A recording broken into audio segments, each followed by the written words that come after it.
congratulations sa lahat ng mga migrant rights groups, yung ating mga, syempre, ahensya ng gobyerno, mga taga-DFA, DMW. Kayong mga, yung mga tumayo po ng mga abogado niya na talaga pro bono. I'm sure pro bono yan. Pro bono, porsigido talaga na somehow, eto nga, narito na tayo sa anunsyo, ang possibility na mapauwi. Hindi ko nga alam kung done deal eh. Kasi ano ba ang tingin mo dito? Ikaw na muna ang tatanungin ko. Kasi meron pa bang if mapapauwi o when mapauwi si Mary Jane?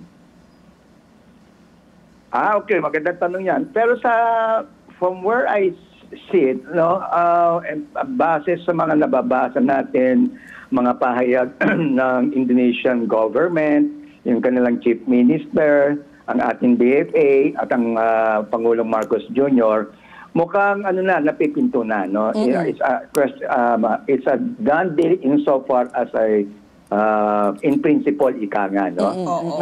The date na lang ang pinag-uusapan kasi hindi naman maglalakas loob ang ministro ng Indonesia at ang ating presidente mismo nasabi na handa na sila pauwiin sa bahagi ng Indonesia at si Presidente Marcos Jr. naman ay uuwi na si Mary Jane. So ano na lang yan? Ipinoproseso na lang yung usapan para ma-formalize. So attorney, ito nga yung mga usap-usapan, no? Parang may dalawang senaryo. Pagka-uwi niya, kailangan daw ipagpatuloy yung kanyang sentensya na at least wala na talaga yung kamatayan kasi wala naman tayong death sentence dito. Or yung isa pong option is bibigyan po siya ng Presidente Marcos ng clemency, no? Papatawarin na siya para makalaya na siya. Kayo po, ano yung mga chances of her continuing the sentence or the President granting her clemency? Ano yung mga magiging dahilan para mapatupad one or the other?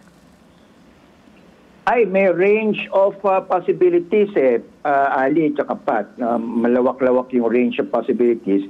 Kasi nga, yung sinasabing responsibility, yung responsibilidad na i-rehabilitate siya di umano, bigyan ng remission or clemency ay pinapasa na sa Philippine government kapag na ipasa na ang physical custody sa kanya sa Pilipinas. So, pwede natin ma-visualize siguro that we want to jump the gun. No? I want to be very clear about that because we don't want to intervene on such a delicate matter between two governments, negotiations pa yan, until everything is agreed, nothing is agreed, so to speak. But in principle, meron na yan. So ang range, it's been playing in my mind, the best, ideal situation, scenario, is when there is an agreement na nagkasundo na, talagang official, nagkakayag na, uwi na yan, sige, sama nyo na, dadalhin namin. Even our president, the president can already declare his intention to grant clemency while she's en route. And then as soon as she sets foot, ay i-formalize, sige, nandito ka na, i-grant kita ng clemency. That's the ideal. But of course, we're very realistic. Next to that is, maghihintay mo na ng konting panahon, ipoprocess siya, patitingin sa doktor, sa correctional, etc., etc., and then, bibigyan siya ng clemency. The other end of the spectrum is a very bad scenario, which is, yung death penalty, ika-transform into, alam mo to, Ali, sa criminal law natin, reclusion perpetua, which is 40 years. 14 years na siya doon. Ibig sabihin ba, 26 years pa siya maghihintay. That's the worst scenario. But in between, pwedeng may reduction, may commutation, may good conduct time allowance, may conditional pardon. So yun ang range. So we don't know exactly what is going to be the end game of this. Parang marami scenario. Possibilities marami. Sa atin, absolute pardon sana. So, I'm sorry, I was talking over you.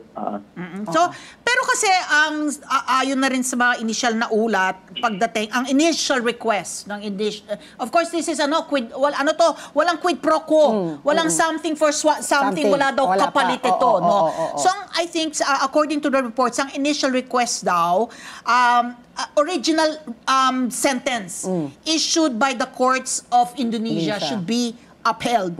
So, kumbaga, for her to serve the rest of her sentence here, no? Yung Indonesian government pa rin ang may jurisdiction sa terms ng sentence niya, and they will retain legal custody. Ang sinusuko lamang ay yung physical custody ni Mary Jane. Pero for now, isn't it enough na wala na yung specter nung bitay? Kasi nung nandun siya, parang stay lamang nung execution yung nakuha pa lang natin, hindi ba? May reprieve pa lang. But the specter of yung Mabibitay death siya. by firing squad, nandun pa rin kung dun siya sa Indonesia nakakulong, hindi ba? Tama ba ako doon, attorney? Correct. Natumbok mo, Class 8. Oo. Kasi yan nawawala sa mga madaming pag-uusap, mga kwento-kwento, agam-agam.